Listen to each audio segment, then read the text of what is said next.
आपकी जिंदगी के 12 से 15 साल उन्होंने खर्चा उठाकर आपको पढ़ाया लिखाया। सरकारी नौकरियों के लिए पेपर देते हो और वो पेपर लीक हो जाता है तो कैसा महसूस होता? मन करता है ना जिसने पेपर लीक किया उसका गूदा निकाल के उसको जमीन में गाड़ दे। ये वीडियो देखा आपने, लगातार सोशल मीडिया पर आकाश आनंद छाए हुए हैं। मैं चुनाव के दौरान ही पूरी कोशिश करूंगा कि एक पत्रकार के तौर पे आकाश आनंद का इंटरव्यू करूं, तो एक नए फेनोमेनन की तरह उभर रहे हैं, शानदार भाषण दे रहे हैं और गरीबी पर, मजदूरों पर खुलकर बात कर रहे हैं, युवाओं पर बात कर रहे हैं, रोजगार पर बात कर रहे हैं। और नरेंद्र मोदी और योगी से ऐसे तीखे सवाल जिसकी आप उम्मीद नहीं कर सकते। लगता है बीएसपी सुप्रीमो मायावती जी जब शुरू के दिनों में राजनीति में जब वो डेब्यू कर रही थी, उस दौर के जो भाषण हैं उसकी याद आकाश आनंद दिला रहे हैं। इसका मतलब है कि धारदार तरीके से वो खुलकर नरेंद्र मोदी, बीजेपी, आरएसएस और योगी पर हमला कर रहे हैं। नमस्कार, मैं शंभू कुमार सिंह और आप देख रहे हैं नेशनल दस्तक। मेरी पत्रकार की भूमिका खत्म नहीं होगी, मैं आपसे बात करता रहूंगा। सोचिए 400 पार। नरेंद्र मोदी कह रहे हैं कि कांग्रेस आरक्षण खत्म कर देगी और हमारी सरकार आरक्षण बचाए रहेगी। द बिग के एडिटर ने पूछा, नरेंद्र मोदी जी अगर आप आरक्षण के इतने बड़े हितैषी हैं तो प्राइवेट कंपनियां, सरकारी कंपनियों को प्राइवेट के हाथे क्यों किया? रेलवे की वैकेंसी कहाँ चली गई? सेना में ये जो अग्निपथ लाया गया इसलिए लाया गया कि दलित, पिछड़े, आदिवासी किसानों के बच्चे को वहाँ से निकाल दिया जाए। आकाश आनंद इन्हीं सब मुद्दों को मेंशन कर रहे हैं।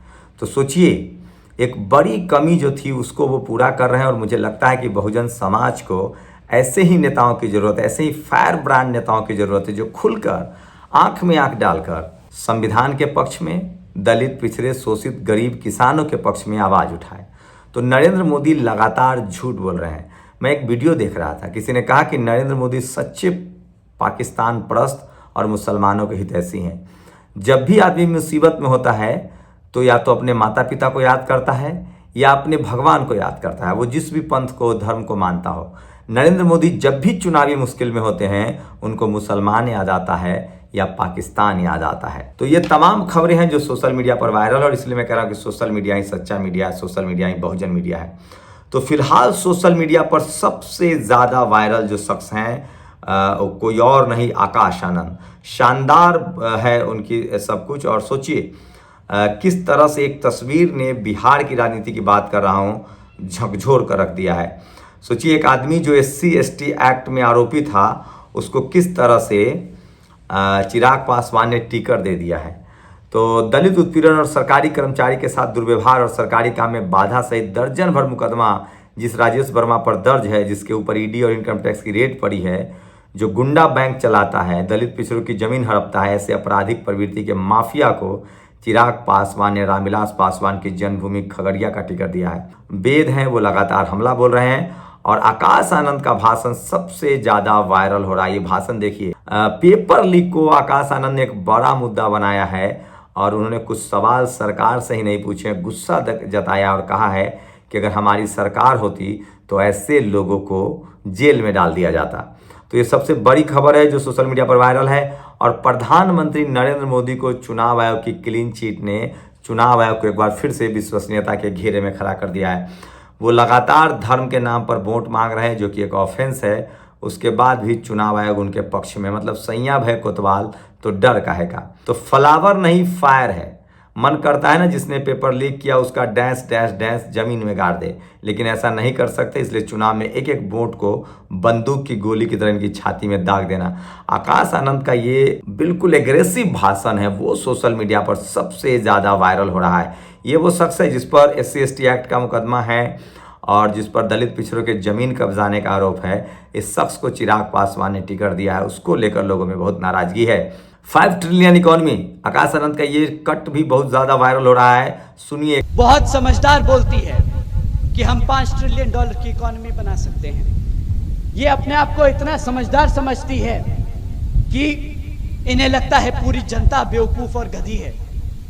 आज ये जनता इनसे सवाल कर रही है कि जब 2014 में आपने भारत की सरकार में सत्ता आसीन करी थी, तब इस भारत की जनता पर 58,60,000 करोड़ का कर्जा था। पिछले 10 साल में ये कर्जा बढ़कर साथियों 152 लाख करोड़ हो चुका है। क्या इसीलिए आप लोगों ने, क्या इसीलिए भारत की जनता ने इनको सत्ता में बिठाने का काम किया था कि हमारे सर पर 152 लाख करोड़ का कर्जा खड़ा करते हैं ये लोग? बताइए साथियों, आप जानते हैं साथियों, आज हम हर साल सिर्फ 10 लाख करोड़ रुपए उस कर्जे का ब्याज चुकाने में खर्च देते हैं। ये आपका टैक्स का पैसा है, ये आपका टैक्स का पैसा है जो ये सरकार ब्याज उतारने में लगा रही है। सोचिए किस तरह से ये लोग झूठ फैलाते हैं मीडिया के जरिए। तो आकाश आनंद सोशल मीडिया पर सबसे ज़्यादा वायरल हो रहे हैं। संविधान को खत्म करना चाहती है बीजेपी आरएसएस। राहुल गांधी का ये बयान जो है वो आज सोशल मीडिया पर सबसे ज़्यादा वायरल है। लेकिन आज सबसे बड़ा phenomenon Akash Anand, erectile bond money trail की एसआईटी जांच कराने की मांग, इलेक्ट्रल बॉन्ड की जांच कराने का मांग भी सुप्रीम कोर्ट में चला गया। वैसे सुप्रीम कोर्ट ने कह दिया है कि चुनाव आयोग एक इंस्टीट्यूशन है, संवैधानिक संस्था है, हम उसको कंट्रोल नहीं कर सकते हैं। किसी तरह से बैकवर्ड को हराया जाता है। उपेंद्र कुशवाहा के खिलाफ निर्दलीय के तौर पर पवन सिंह को उतार दिया गया है और वहाँ सवर्ण समाज निर्दलीय पवन सिंह को वोट दे रहा है, जबकि बीजेपी से गठबंधन में उपेंद्र कुशवाहा। तो उपेंद्र कुशवाहा को पूरी तरह से फंसा दिया गया है। तो सोचिए, सवर्ण समाज किसी भी कीमत पर किसी गैर सवर्ण को वोट नहीं देना चाहता है, चाहे वो बीजेपी का हिस्सा ही क्यों ना हो। ये एक बड़ी विडंबना है, ये आपको समझना पड़ेगा, बहुजनों को एकजुट होना पड़ेगा। फिर आपने उन सरकारी कंपनियों को प्राइवेट हाथों में क्यों बेच दिया जहां SC ST OBC आरक्षण लागू था? लेटरल एंट्री से चुने गए अफसरों में भी एक भी SC ST OBC क्यों नहीं है? आपकी सरकार के 90 सचिवों में सिर्फ 3 OBC क्यों हैं? आपने महिला आरक्षण विधेयक पास कराया तो SC ST OBC महिलाओं को कोटे के अंदर कोटा क्यों नहीं दिया? आप SC ST OBC का बैकलॉग क्यों नहीं भर रहे हैं? डॉक्टर लीतू का, लक्ष्मण यादव को न्याय क्यों नहीं मिला? रोहित वेमुला को क्या न्याय? तो RSS नरेंद्र मोदी एक मुखौटा है। RSS मनुवादी लोग जो हैं वो देश चला रहे हैं और वो जानबूझकर दलित, पिछड़े, किसान, अल्पसंख्यकों को शिक्षा से, नौकरी से दूर कर रहे हैं और इसी के खिलाफ मैं लड़ने आया हूं। और डर सबको लगता है। सोचिए, बीजेपी के विधायक जो भी बगावत करने की सोचे उनके ऊपर चल जाता है ईडी का जांच, अब उस पर भी होने लगता है। जैकी यादव ने एक ट्वीट किया है कि किस तरह से पप्पू यादव को पूरे बिहार में सिंपैथी मिल रही है, क्योंकि पप्पू यादव जो है वो लगातार पूर्णिया से चुनाव लड़। तेजस्वी यादव का एजेंडा है, तो ये तेजस्वी यादव का एजेंडा नहीं है, मनोज झा का एजेंडा है कि यादव से यादव को लड़ा और यादव समाज अब टूटने लगा है। अवैध तरीके से ब्रिटेन पहुंचे 5000 भारतीयों को रवांडा भेजेंगे सुनक। सोचिए, जिनको ये लोग रिश्तेदार बता रहे थे वो रवांडा भेज रहा है भारत को। और पूरा बैकवर्ड समाज, OBC समाज आकाश आनंद को जी भरकर शाबाशी दे रहे हैं। और सोचिए, पहले कभी आकाश आनंद के इतने भाषण तो नहीं सुने, मगर इनका भाषण अब तीखा होता जा रहा है। बेहद एग्रेसिव है, भाषा परिष्कृत है, शैली एकदम सुलझी हुई है, आवाज़ में ऊंचाई है, शब्दों में निडरता और भावनाओं में क्रांति है।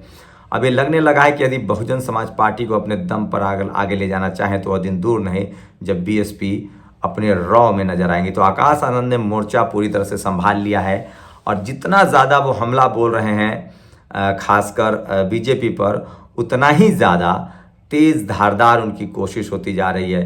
तो ये तमाम बड़ी खबरें जो सोशल मीडिया पर वायरल है, ये जनसैलाब भी आकाश आनंद की रैली का है, BSP के समर्थकों का। तो यूपी में BSP कमबैक कर रही है और आकाश आनंद ने शानदार तरीके से पार्टी को फिर से अर्श से फर्श तक पहुंचाने का ठान लिया है।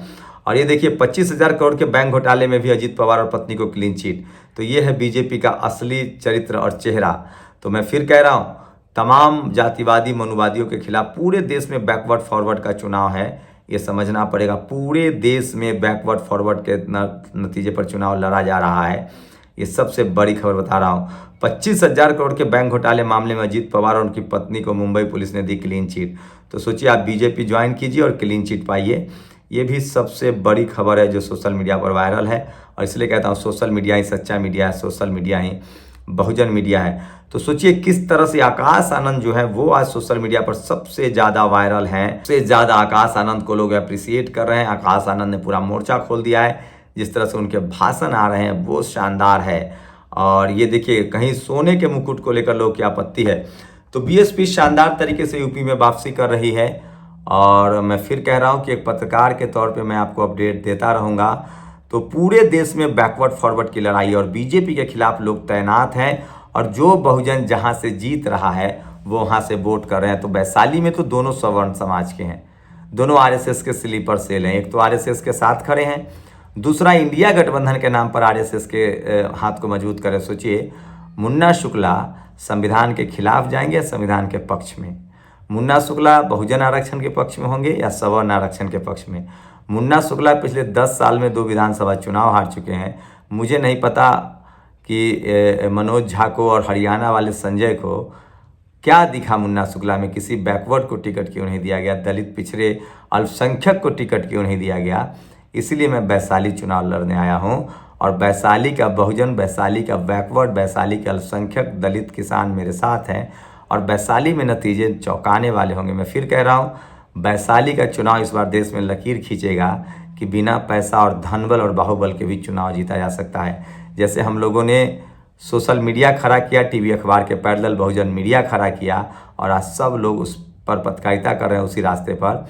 आने वाले समय में हर दलित, पिछड़ा, किसान, अल्पसंख्यक, गरीब का बेटा जो समाज के लिए अपनी जान खपाता है वो संसद और विधानसभा में जाएगा। ये लकीर भी वैशाली से खींची जाएगी। शुक्रिया। नेशनल दस्तक की आपसे गुजारिश है कि अगर इसको बचाना चाहते हैं तो नेशनल दस्तक को सब्सक्राइब करने के लिए रेड कलर के सब्सक्राइब बटन को दबाएं, फिर बेल आइकन की घंटी दबाएं। नेशनल दस्तक को बचाने के लिए बहुत जरूरी है कि हर खबर को शेयर करें, लाइक करें, कमेंट जरूर करें।